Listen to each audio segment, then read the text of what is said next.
Soy Lucía. Tengo 21 años. Volví a San Lorenzo sin pertenencias, sin ilusiones y, al parecer, sin un plan. En 2 años en Vigo viví en 3 pisos, cambié de trabajo 4 veces, abandoné la universidad y perdí casi a todos los que alguna vez consideré amigos. No fue porque algo saliera terriblemente mal. Simplemente, uno a uno, los puntos de referencia fueron desapareciendo.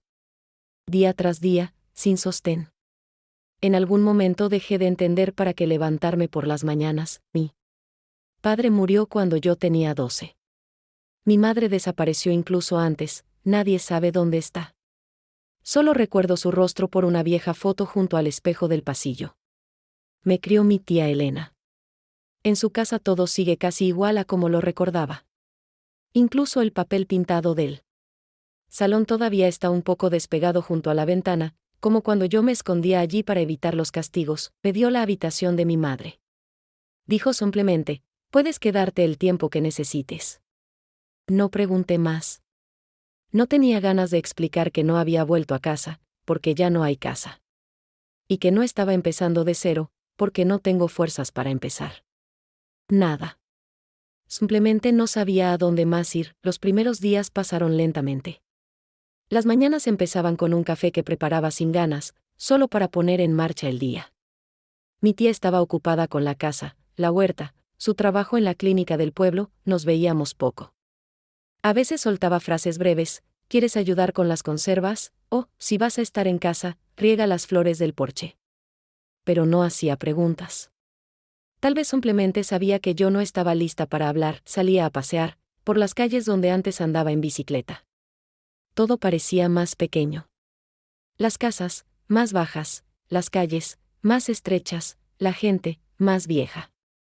Algunos me reconocían. Alguien saludaba desde el mercado, otro se acercaba, ¿eres tú, la hija de Marta? Dios, ¿cómo has crecido? Yo asentía y sonreía. No se daban cuenta de que detrás de esa sonrisa no había nada especial. Solo la costumbre de mantener la cara recta. Por las noches me sentaba en el porche, escuchaba cómo ladraba un perro detrás de la cerca. A veces se oían golpes de herramientas, desde la casa de enfrente. Allí vivía Julián. Tendría más de 40. Era amigo de mi padre. Después del funeral se quedó en el pueblo, no se casó, no se fue. De vez en cuando arreglaba televisores o bombas de pozo. Callado, siempre con una chaqueta gris. De niña, me daba un poco de miedo. Nos vimos por primera vez una semana después de mi regreso. Volvía del supermercado, él estaba junto a su portón, trasteando con algo, creo que alguna herramienta. Me vio, asintió. Me detuve un segundo, y asentí en respuesta, no hablamos. Pero fue extraño, no sentí ese peso incómodo habitual. En ese pequeño gesto había algo familiar. Como si no hubiera estado ausente 2 años. Como si nunca hubiéramos sido extraños. Esa noche no podía dormir. Recordé como mi tía decía, Julián es de los pocos que no se quebró después de tu padre. En aquel entonces no entendía qué quería decir. Ahora empiezo a intuirlo. Al día siguiente me pidió ayuda con la bomba del patio. Una vieja, se había atascado el mecanismo. Levanté las manos, no sabía por dónde empezar. Llamó a alguien. Y dijo, Julián vendrá a echar un vistazo. Media hora después, ya estaba allí. Sin prisas, sin decir, ¿qué habéis hecho aquí? Simplemente tomó las llaves, desmontó, revisó. Yo estaba al lado, en silencio. Me lanzó una mirada. No juzgadora, solo atenta. Preguntó, ¿quieres aprender? No respondí de inmediato. Luego asentí. Unos días después de haber regresado, empecé a salir de casa no solo por razones prácticas, sino porque quedarse dentro se volvió más difícil que pasar junto a caras conocidas que se detenían, me miraban con atención, como intentando comparar mi rostro actual con el que recordaban, y decían algo como, Dios mío, ¿eres tú, Lucía? O, ¿has crecido tanto? Esos encuentros siempre empezaban igual, con sonrisas, preguntas sin intención real de respuesta y miradas donde se mezclaban la curiosidad, un poco de lástima y algo ostensiblemente cálido. Yo respondía con cortesía, pero brevemente, porque no veía sentido en hablar de Vigo, donde, Aparte de una cama ajena y días vacíos, nada me retenía. El pueblo casi no había cambiado. El viejo mercado seguía abriendo los martes y viernes, aunque ahora había menos vendedores y la mercancía parecía más triste. La farmacéutica Lola volvió a equivocarse con el cambio, y yo no la corregí, porque incluso ese pequeño error parecía familiar. Los niños ahora corrían por otros caminos, pero la vereda de piedra junto a la escuela, la que llevaba a la panadería, seguía desgastada por los pies, igual que antes. El cartel de embutidos caseros estaba amarillento y descolorido, pero seguía en su lugar, aunque ya no se vendía embutido allí. Y justo eso, no la falta de cambios, sino su condición de fondo, empezó a molestarme un poco. Parecía que aquí nada moría del todo, sino que simplemente pasaba a una sombra, a un silencio lento y extendido. Ese día llevaba las compras del mercado, y en lugar de la calle habitual, tomé adrede el callejón que pasaba junto a la casa de Julián. No porque buscara encontrarme con él, yo misma no sabía explicar ese recorrido, pero algo dentro me decía que ese hábito de pasar frente a su portón ya no era una casualidad. Estaba sentado en un banco, arreglando algo, parecía. Una tetera desarmada o un viejo calefactor portátil, con un destornillador en una mano y unos cables colgando inertes del aparato. Me detuve. No de golpe, primero reduje el paso y luego me paré del todo, observando cómo trabajaba. ¿Mucha gente en el pueblo aún guarda cosas así?, pregunté, señalando la tetera. Un montón. Da pena tirarlas, y no todos pueden comprar. Algo nuevo, respondió sin levantar la vista. ¿Y no te cansas de ser el manitas de todos? Es más fácil que hablar, dijo brevemente, pero sin brusquedad.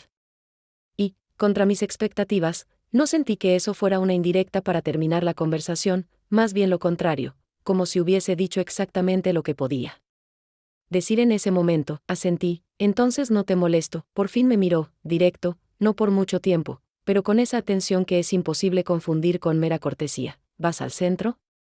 A veces. Por la mañana, al mercado, a la farmacia. Pero fuera de eso, no mucho. Si necesitas arreglar algo, dile a tu tía. Ella sabrá cómo encontrarme. Sonó casi como una frase cotidiana, pero yo lo percibí como una invitación. O mejor dicho, como un permiso para futuros encuentros que no tendrían que estar atados a cosas rotas. Me fui sin apuro, esta vez no porque me costara regresar, sino porque por primera vez en varios días no tenía ganas de encerrarme enseguida en la habitación. Después de varios encuentros breves en el patio y de intercambios de frases que no llevaban a ningún sitio pero que, por alguna razón, dejaban más huella que muchas conversaciones completas en Vigo, empecé a acostumbrarme a ver a Julián. Más a menudo que a cualquier otra persona del pueblo. Aparecía de vez en cuando cerca de nuestro jardín, casi nunca por mí. Mi tía siempre encontraba un motivo para llamarlo, que si la manija de la puerta estaba floja, que si la cerradura no funcionaba, que si algo zumba y no sabemos qué. Nunca le pregunté si de verdad no podía arreglarlo ella sola o si lo hacía a propósito. No porque no me importara, sino porque no quería romper esas pequeñas coincidencias que me daban la oportunidad de estar cerca de él sin excusas. Un día dijo que por la tarde habría que revisar la luz del salón. El viejo tubo fluorescente empezó a parpadear, y ahora solo se encendía tras varios intentos. Yo ya me había acostumbrado a ese parpadeo, pero mi tía dijo con claridad que había llamado a Julián porque las lámparas no son lo tuyo, y no quiero verte con los dedos chamuscados. No discutí. Dije que estaría en casa. Y por primera vez desde que regresé, sentí que esperaba algo de verdad. Él llegó al atardecer, justo cuando mi tía estaba ocupada en la cocina, dejándome sola en la sala medio desarmada, con todos los muebles apartados hacia las paredes para facilitar el acceso al techo. Traía una linterna, unas herramientas y una bolsa con una lámpara nueva. Cuando abrí la puerta, solo dijo: tu tía me dijo que me mostrarías dónde está el problema. La lámpara está aquí, respondí, señalando el techo, pero solo funciona si la enciendes y apagas 2 veces seguidas, lo típico. Se soltó el contacto o el portalámparas está quemado. Vamos a ver. Colocó un taburete, subió sin prisas, desmontó el plafón y empezó a revisar las conexiones. Yo estaba al lado, sin intervenir, pero tampoco me fui, aunque podía haber salido a la cocina o sacado la basura. Al cabo de un minuto dijo que parecía necesario limpiar los contactos y ajustar un poco los cables, porque llevaban sin revisarse desde los tiempos soviéticos. Su tono era tranquilo, sin reproches, pero con esa seguridad que te hace querer Escuchar, incluso cuando no entiendes del todo lo que dice. Si quieres, te muestro cómo se hace. No es difícil, dijo mientras se limpiaba las manos con un trapo que sacó del bolsillo. La verdad, si quiero. Aunque quizá parezco a alguien a quien no le interesa esto, pareces a alguien a quien rara vez le explicaron algo sin perder la paciencia. Lo miré sorprendida, pero no respondí, no porque no supiera qué decir, sino porque esa frase tocó algo muy preciso, y no esperaba oírla apresosamente de él. Bajó del taburete, sacó el destornillador, comprobó si el disyuntor estaba apagado y me tendió la herramienta. Limpia aquí. Sujeta el cable con los dedos, con cuidado. Así. Ahora aprieta el tornillo, pero no hasta el tope, para no romperlo. Repetía sus movimientos algo insegura, pero sin miedo. Él estaba cerca, no intervenía, solo a veces se inclinaba para mostrarme dónde presionar con más fuerza y dónde soltar. No hablamos de nada personal, no evocamos el pasado, no tocamos ningún tema que pudiera estropear el momento. Pero dentro de mí empezaba a crecer una sensación muy simple y muy valiosa. Lo logré. No sola, no sin ayuda, pero tampoco como una pasajera. Julián apagó la linterna y, guardando las herramientas en la caja, dijo: «Funciona», dijo cuando la luz se encendió de nuevo, sin parpadeos. «¿Y eso solo con 2 cables y un par de giros?». Sonreí, secándome las manos con un trapo. En la técnica todo es más sencillo. Si sabes dónde está el contacto, lo encuentras, lo limpias, lo conectas. ¿Y con las personas no es así?». Pregunté, sin esperarlo siquiera de mí misma. Pensó unos segundos. Con las personas, incluso cuando sabes dónde se cortó, no siempre se puede arreglar. No intentó explicar más ni entrar en detalles, y yo no le hice preguntas. Había algo correcto en dejar esa frase medio abierta. Se fue a los pocos minutos, dejando tras de sí solo la luz, por fin estable, y una sensación extraña, que algo entre nosotros se había movido, aunque los dos pareciéramos seguir en el mismo lugar. Después de que arreglamos juntos la luz del salón de mi tía, algo cambió en nuestra manera de comunicarnos, no de forma abrupta, no de manera evidente, sin ningún giro dramático. Pero ya no existía esa tensión que solía aparecer en nuestras primeras conversaciones, y me resultaba más fácil quedarme cerca cuando él aparecía en el patio con una nueva tarea o simplemente pasaba, llevando algo en las manos o deteniéndose junto a la verja para decir unas cuantas frases. Sus visitas ya no parecían estar ligadas únicamente a cosas rotas. A veces era algo tan insignificante que no requería realmente su presencia, pero venía igual, y cada vez se quedaba unos minutos más de lo necesario, como si no tuviera prisa por volver a su casa. Mi tía a veces lo comentaba de pasada, decía algo como: «Menos mal que aún queda un hombre en el pueblo que sabe cómo funciona un destornillador». Pero yo entendía que veía más de lo que decía, aunque intencionalmente no apuntaba ni a mí ni a él, y esa ausencia de presión ayudaba a no frenar lo que empezaba a desarrollarse por su propia, invisible trayectoria. Comencé a fijarme en cómo sostenía las herramientas, en cómo hablaba, no en voz alta, pero siempre con precisión, sin usar palabras de más, sin exagerar, sin tratar de parecer mejor. Su comportamiento no había cambiado, lo que cambió fue mi forma de percibirlo, y me sorprendía notar que me interesaba escuchar incluso cuando hablaba de cómo funcionaba una bomba de agua o en qué se diferenciaba un transformador viejo de uno nuevo. Una vez, mientras estábamos juntos junto al viejo cobertizo que él ayudaba a convertir en un cuarto de herramientas, le pregunté: «¿Conocías bien a mi madre?». La pregunta salió tranquila, sin reproche ni dolor, más por curiosidad que por demanda, pero el aire cambió de golpe, con algo imposible de describir con palabras. Él no desvió la mirada, no se volvió, simplemente respondió rápido, pero sin distancia: «Sí, la conocía. Desde hace mucho». Me pareció que eso era suficiente, pero después de unos segundos de silencio, añadió otra frase, completamente distinta en tono, como si no debiera haber sido dicha, pero ya no pudiera guardársela, debería haberla olvidado. «Hace tiempo». Pero no pude. Lo miré y no pregunté más, no porque no quisiera saber, sino porque entendí: no es una historia que se pueda forzar, ni un tema al que valga la pena volver si él mismo no quiere hablar.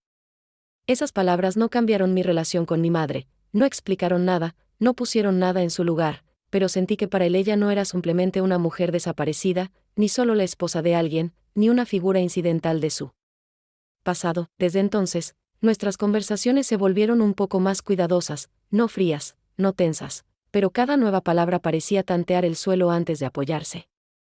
Ya no hablábamos solo de trabajo, en nuestros diálogos empezaban a aparecer menciones fugaces a la infancia, a viejos eventos del pueblo, e incluso, a veces, preguntas que nadie formulaba en voz alta, pero que flotaban entre las frases.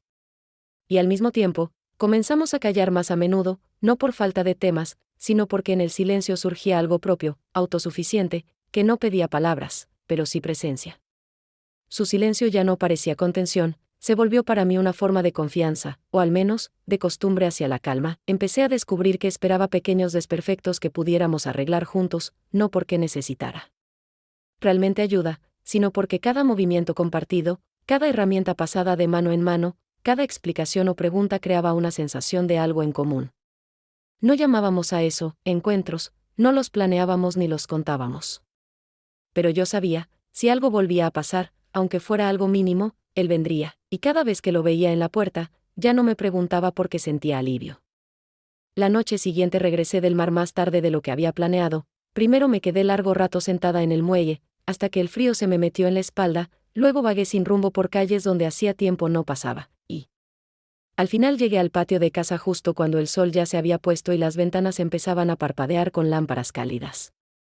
Todo estaba en silencio, y esperaba simplemente entrar, cambiarme, ponerme algo seco y preparar té, pero lo vi junto a la verja, estaba allí, apoyado contra el poste, fumando, sosteniendo el cigarrillo no con firmeza, como solía hacerlo, sino con esa soltura propia de un hábito nocturno y cansado.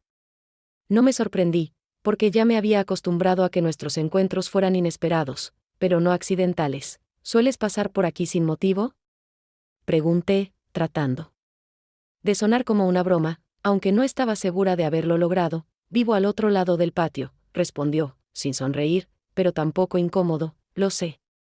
Es solo que antes no te veía, antes no había a quien ver, dijo, y esa frase sonó tan sencilla que no supe qué responder. Nos quedamos unos segundos en silencio, no porque faltaran temas, sino porque ambos sabíamos que la siguiente palabra podía volverse más importante de lo necesario, y cada uno parecía medir si valía la pena decirla.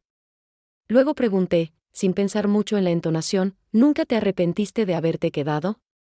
En el pueblo, quiero decir. Cambió un poco de postura, apagó el cigarrillo contra la suela y respondió, no de inmediato, pero sin dramatismo, no me arrepentí de quedarme. Me arrepentí de lo que no hice cuando aún podía. Esas palabras me tocaron más de lo que esperaba, porque sonaron demasiado precisas justo en ese momento en que yo misma repasaba a diario mis propios no hice, no dije, no sostuve. No aparté la mirada, y él, como si sintiera que la pausa se alargaba, añadió, tu madre una vez me dijo algo que tardé en aceptar. Dijo, callar a veces es peor que mentir. Yo no dije nada. No por vergüenza ni sorpresa, simplemente esas palabras fueron tan certeras respecto a lo que sentía últimamente, que añadir algo me pareció inadecuado. Nos miramos sin sonrisas, sin intentar cambiar de tema o fingir que la charla era ligera. Y quizá precisamente por eso, porque no decorábamos nada, todo entre nosotros se sentía honesto. El beso ocurrió sin gestos, sin iniciativas, sin tirones ni explicaciones, simplemente, en un momento, la distancia desapareció, y lo que hasta entonces había estado oculto en gestos y frases se manifestó físicamente. Él no impuso nada, yo no temblé, no fue una escena de película ni un paso hacia una nueva vida, al contrario, todo fue sorprendentemente tranquilo, sin expectativas, como si tenía que ocurrir no porque alguien lo quisiera, sino porque por fin se había soltado un freno interior. Cuando nos separamos, no sentí incomodidad ni miedo, solo un poco de asombro, de que algo tan simple pudiera ser al mismo tiempo tan correcto y tan complejo. No le pregunté qué significaba eso. Y él no intentó ponerle nombre. Simplemente nos quedamos unos segundos, hasta que dije que entraba porque tenía frío. Él asintió, y abrí la verja sin mirar atrás. Esa noche estuve mucho tiempo despierta, con la ventana abierta, escuchando el viento moviéndose por el jardín. Y aunque mis pensamientos volvían a él, no formaban planes, solo intentaba no romper esa sensación que había quedado después de lo que pasó. No un comienzo, no un final, algo propio, íntimo, que no pedía definición. Al día siguiente todo parecía como si nada hubiera pasado. No vino, no llamó, no dio ninguna señal, y aunque no esperaba algo concreto, esa pausa fue tan evidente que era imposible no notar su presencia. En el pueblo el día seguía su curso habitual, mi tía colgaba la ropa, los niños jugaban tras la valla, alguien gritaba frente a la tienda por un cambio mal dado, pero yo lo observaba todo como a través de un vidrio, porque dentro de mí ya se había formado una expectativa sin rostro, pero con peso. No apareció sino hasta la noche del día siguiente, justo cuando estaba revisando libros viejos en la despensa, buscando algo que no hubiera leído aún. Su voz se oyó desde la verja, serena, tranquila, completamente cotidiana. Elena pidió que revisara la caldera, dice que no calienta el agua. Salí al patio, y lo primero que noté fue que ni siquiera me miró, aunque estaba segura de que sabía que yo estaba en casa. Entramos juntos al área de servicio, donde estaba el viejo calentador, y enseguida se puso manos a la obra, sin preámbulos ni desvíos, sin tocar ningún tema lateral. Yo preguntaba qué pasaba, él respondía breve y directo, evitando cualquier tono que pudiera revelar algo personal. No era frialdad, no había desprecio ni rastro de ofensa, era una distancia cuidadosa, de esas que eligen quienes no quieren hacer daño pero tampoco saben cómo quedarse cerca. Yo me mantenía a un lado, pasándole herramientas, aunque sabía que él podía arreglárselas solo, y en un momento simplemente pregunté, ¿pasa algo? No respondió enseguida, como si evaluara si realmente quería decir lo que yo estaba preguntando, y luego dijo, tranquilo, casi con cansancio, todo está bien. Solo que me gustaría que nada cambiara. Esa frase era tan ambigua que podía significar cualquier cosa, pero entendía a qué se refería, porque ya había visto eso antes, en personas que han perdido mucho y ahora no huyen de las emociones, sino de las consecuencias. Su cautela no me ofendió, porque no venía del desinterés, sino del miedo, no a que algo saliera mal, sino a que saliera demasiado bien, y él no soportara otra historia que terminara antes de empezar. Cuando terminó con la caldera y comprobó la presión, dije sin cambiar el tono, no tienes que evitarme. No estoy pidiéndote explicaciones. Y por eso es más difícil, respondió, ya saliendo del sótano, y esa frase fue tan sincera que no dejó espacio para ofensas. Se fue rápido, dejando tras de sí solo el olor a grasa técnica y el aire tibio que había quedado en la sala tras poner en marcha el calentador.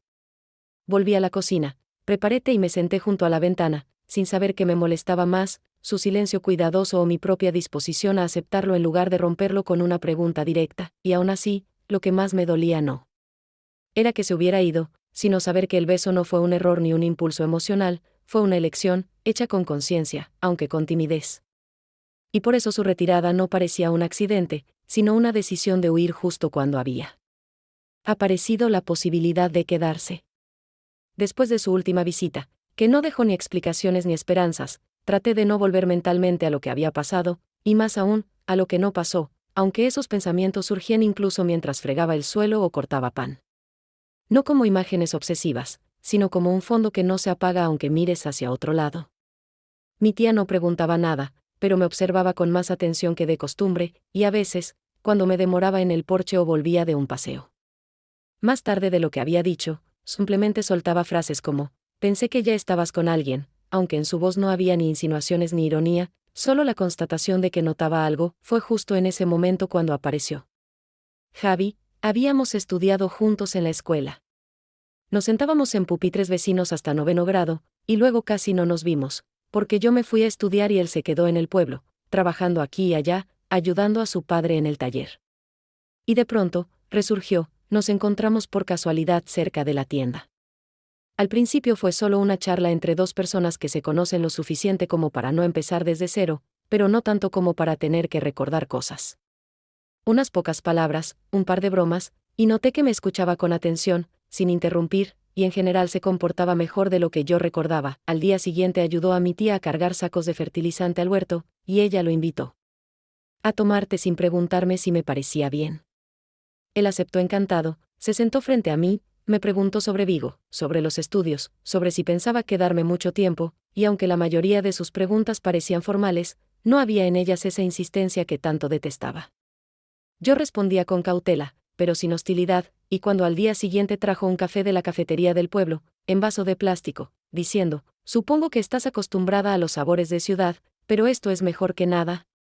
Sonreí y lo acepté, le permití estar cerca no porque me interesara realmente, ni porque sintiera algo, sino porque en ese momento me pareció que si había alguien cerca que te miraba sin miedo ni barreras internas, eso podía, al menos en parte, suavizar lo que dolía más profundamente.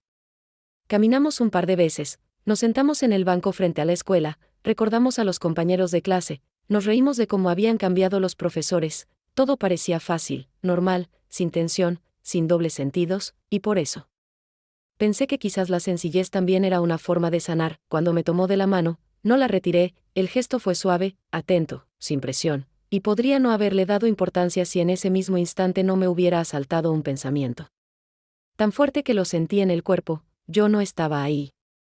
No estaba con él.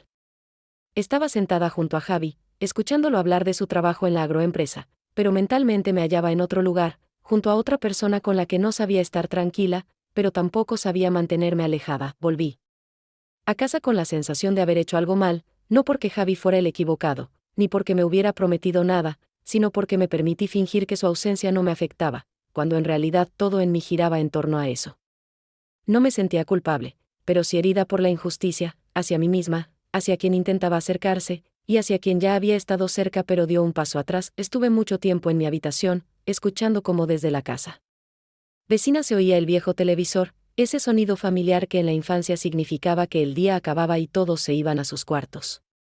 Pero esta vez no pude dormirme como antes, porque por primera vez entendí que imitar el equilibrio no es lo mismo que tenerlo. Al día siguiente entré a la farmacia no por medicamentos, sino más bien por inercia, para fingir que tenía algo que hacer, una tarea que cumplir, y así evitar otro día más que transcurría entre no pasa nada y algo ya hace tiempo que está a punto de pasar.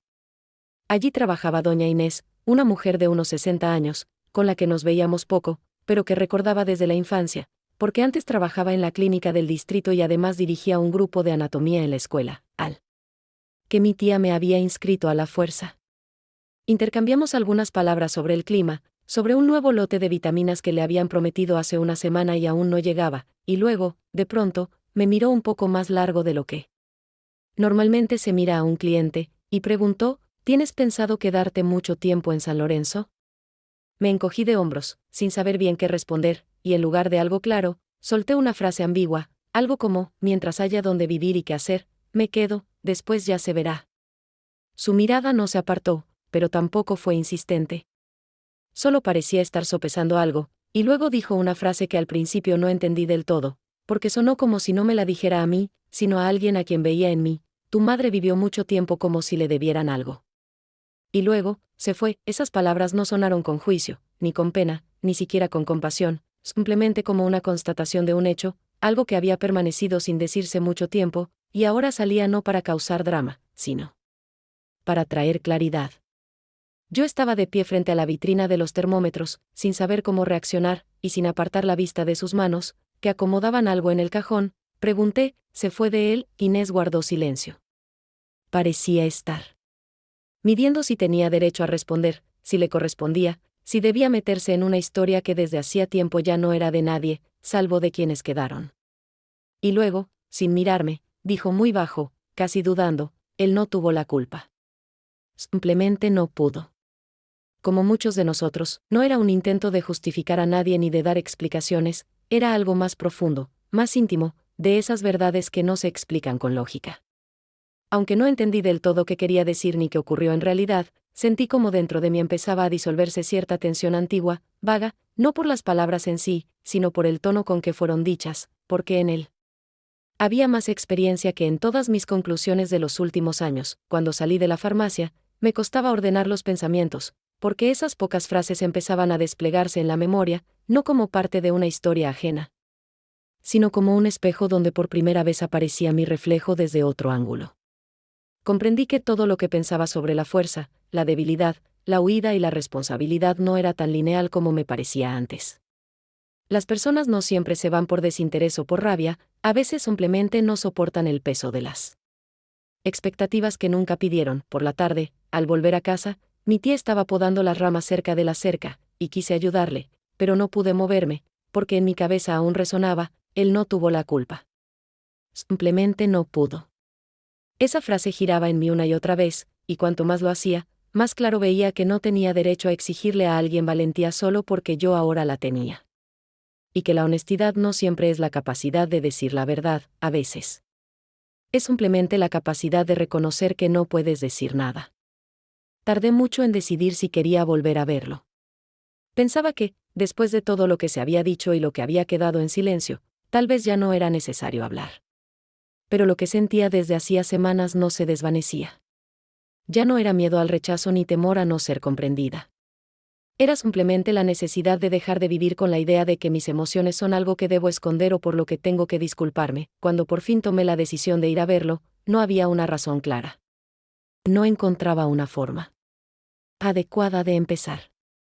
Era de noche, casi medianoche. Casi el final de algo que creía controlado. No le escribí, no llamé, no avisé. Solo fui. Y cuando abrió la puerta, no se sorprendió. Dio un paso atrás y me dijo con calma que pasara. Entré sin pensar en cómo comenzar, porque con él no tenía que inventar. Su taller seguía igual. La mesa en el mismo lugar, las herramientas, el polvo en la ventana, el olor a metal y café. Solo él estaba diferente. Se notaba el cansancio en su rostro. Como si los días sin hablar también lo hubieran desgastado, aunque antes no lo mostrara. Empecé diciendo que no podía irme sin hablar. Que no podía seguir actuando como si todo me diera igual. Me escuchaba sin interrumpir. Pero en su mirada se notaba que no estaba en paz. Le dije que no sabía qué significaba yo para él. Que tal vez solo fui un desvío en su vida. O tal vez no. Pero para mí, todo lo que ocurrió fue real. No fue un error. Y si él callaba por miedo a repetir lo vivido antes, yo no era como mi madre. No iba a huir. Iba a quedarme hasta entender lo que estaba pasando. Él se sentó junto a la ventana. Apoyó el codo en la mesa. Cuando habló, lo hizo con una sinceridad que no había mostrado antes. Dijo que conoció a mi madre cuando ella todavía era joven. Estaba llena de rabia contra el mundo, era terca y difícil. No buscaba apoyo constante. Solo necesitaba un momento de descanso para seguir sola. Él era algo mayor en esa época. Ya estaba casado, ya era padre. No estuvieron juntos, pero ella despertó algo en él. Le pregunté si él también había significado algo para ella. Me dijo que no lo sabía. Tal vez. O tal vez fue solo alguien que no hacía preguntas. Ella venía, no hablaba mucho, luego desaparecía. Un día dejó de venir. Él pensó que algo le había pasado. Pero con el tiempo entendió que ella nunca tuvo la intención de quedarse. No por él. Sino porque ella vivía siempre en una encrucijada. Mientras lo escuchaba, no sentí celos ni sorpresa. Solo una compasión profunda. Porque mi madre siempre fue un misterio, incluso para mí. Y quizá esa fue la única verdad que ofreció. Nunca se aferró a nadie. Pero yo no era como ella, le pregunté. Directamente qué era yo para él. No exigía nada. Solo quería entender. Él levantó la vista. Tardó en responder. Y cuando lo hizo, su voz sonó tranquila pero abierta. Dijo que ya no era joven. Que no se hacía ilusiones. Que empecé a importarle incluso antes de que él lo entendiera. Y que por eso decidió mantenerse a distancia. Porque sabía lo que era perder algo importante. Y que yo era de esas personas que no pasan sin dejar una marca. No necesitaba más que eso. No me dijo que me amaba ni me prometió nada. Pero por primera vez hablaba de verdad, sin esconderse. Y eso fue suficiente. Me quedé con él. No porque eso cambiara algo. Sino porque en ese momento, estar ahí tenía sentido. La noche pasó tranquila. Tomamos té, conversamos, también guardamos silencio. Un silencio real, sin tensión. No era una huida. Era un regreso. A mí misma. A la mañana siguiente desperté temprano. La luz todavía no tocaba el suelo de la cocina. Solo el olor a madera y café me recordaba que ya había estado ahí antes. Me senté en la misma silla donde una vez sostuve una herramienta sin saber para qué servía. Escuchaba el sonido de las herramientas en el sótano. Julián estaba trabajando. Con su ritmo habitual, sin prisa, y de pronto, sentí calma. No por algo externo. Solo una tranquilidad interior. Era el tipo de momento donde se supone que uno debe sentir que ha llegado al lugar correcto. Donde hay aceptación y no se espera un cambio. Pero en ese instante comprendí que algo no estaba bien. No afuera. Sino dentro de mí. Tomaba el café, miraba el suelo, observaba los detalles de la mesa. Y entendí que esa vida ya existía antes de mí. Y no había cambiado para incluirme. No se trataba de que no me quisieran. Pero el ritmo ya estaba definido. Y yo no pertenecía a él, no quería elegir entre mí y Julián. No quería crear un conflicto. Al contrario. Quería saber cómo seguir juntos sin perderme. Pero la respuesta fue clara. Eso no era posible si solo uno estaba dispuesto a moverse. Y él no iba a cambiar. No porque no me quisiera, sino porque la vida le había enseñado a quedarse quieto, a no modificar su rumbo sin necesidad. Yo no era así. Mi vida aún no tenía forma. Y por eso no podía adaptarme al ritmo de otra persona. Por primera vez no estaba huyendo. Estaba quedándome hasta entender. Y ahora ya entendía. No se rompió nada entre nosotros. Pero seguir ahí habría sido negarme a mí misma. Pasé mucho rato sentada en mi cuarto. No tenía dudas. Solo no quería apurarme. Al empacar mis cosas, miré todo lo que había traído. Unas pocas pertenencias. Libros, el portátil, una libreta. No había escrito nada en ella. Pero lo importante ya estaba escrito en mí. No vine para dejar huella. Vine para no perderme, no desaparecí ni destruí nada. Simplemente salí de un lugar donde ya no podía crecer. Sin reproches, sin enojo. Con respeto. Hacia él y hacia lo que compartimos, a mi tía no dejé una despedida larga. Solo un agradecimiento por haber estado cuando la necesité. Un abrazo. Y una explicación sincera de que debía seguir mi camino. En la parada todo estaba como siempre por la mañana. Tranquilo. Alguien llevaba bolsas. Otro acompañaba a una niña.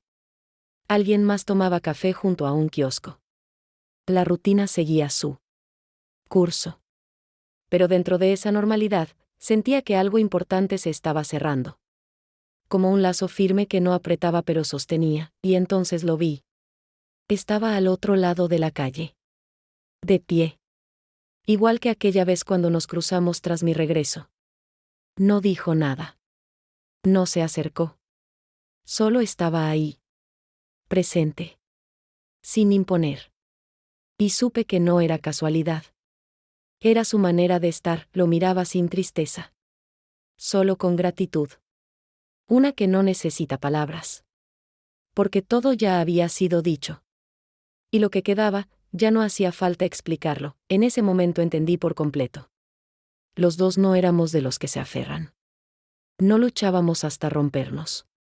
Éramos de los que entienden que el amor sin movimiento se convierte en un límite. Y por eso dejábamos ir, aunque en el fondo quisiéramos quedarnos. Pude haber ido hacia él. Pude haber dicho algo. Tal vez él también. Pero eso habría restado valor a lo que habíamos vivido. Nuestra historia no era de reproches ni sacrificios dramáticos. Era una historia de tiempo justo. Nos encontramos cuando hacía falta. Y por eso no necesitábamos continuar más allá. Me subí al autobús sin resistencia. Sin querer frenar lo inevitable.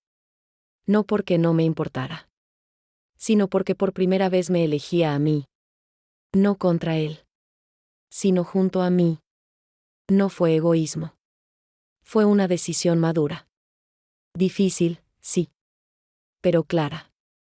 A veces lo más importante no es lo que permanece. A veces basta con saber que existió. Y permitirse seguir. No miré hacia atrás. Pero sabía que él se quedó de pie un momento más. No. Esperando. Solo reconociendo que esa decisión no era en su contra. Era por mí. Y por eso no intentó detenerme. No esperaba una culminación al marcharme. Y quizá precisamente por eso, ocurrió. No afuera, dentro de mí, no fue una ruptura dramática ni una huida con maletas bajo la lluvia. Todo sucedió con calma, con los pies en la tierra. Nadie gritó. Nadie corrió detrás de mí, nadie me sostuvo de la mano. Y justamente por eso, tuvo más peso. Fue un momento en el que cada uno se quedó siendo quien era, sin traicionarse, sin intentar parecer más fuerte. No pusimos punto final al diálogo. Simplemente salimos de él, cuando decir algo más hubiera roto el silencio que ya lo había dicho todo. A veces, lo más profundo está en lo menos visible. Y esta vez fue así. Durante el viaje no analicé nada, no reconstruí escenas, no busqué señales. Simplemente me permití estar en lo que había. Y entendí, esta historia fue un punto de inflexión no porque cambiara mi vida, sino porque me permitió, por primera vez, no adaptarme, sino actuar a mi manera, no como hija, no como mujer conveniente, no como sombra de algo inconcluso, sino como una persona que ve que puede formar parte de la vida de alguien, y decide conscientemente no hacerlo, porque estar con alguien no se trata solo de que te amen. También se trata de que haya espacio para ti. Y en su vida todo ya tenía su lugar, orden, ritmo, paredes, rituales, historia. Había lugar para mí, pero no para crecer. Y no estoy enojada por eso. Porque no es su defecto. Es su honestidad. Él vive dentro de una estructura que construyó para sí mismo, y que lo salvó después de haber perdido. Él no necesita riesgo, necesita paz. Y yo no necesito promesas, necesito dirección, no sé si él se arrepiente. Y no tengo derecho a pensar en eso. Sus sentimientos no son cosa que yo deba juzgar. Pero sé que él entendió todo incluso antes de que yo diera el paso. Porque solo actúan así quienes ya han pasado por la pérdida y han aprendido a no retener por la fuerza. Y eso, es verdadera dignidad, ninguno de los dos fue una víctima. Y ninguno ganó. Simplemente quedamos en la memoria, sin escándalos. Sin cartas, sin intentos de rehacer nada, no sé si me recordará dentro de 5 años. Pero yo sí sabré con certeza, esa tranquilidad que una vez sentí junto a él me enseñó más que todas las historias brillantes pero vacías de mi pasado. Esta fue una historia no para estar juntos, sino para aprender a respetar la elección del otro, incluso cuando duele. Y ese respeto se quedará conmigo. Porque es más importante que cualquier palabra dulce, no desprecié nada. Al contrario, saqué de esto más de lo que esperaba. No una relación. No una intimidad. Sino una nueva versión de mí, más tranquila, más atenta, más responsable. Vi quién puedo ser cuando no estoy interpretando papeles. Y eso basta para decir, no fue en vano.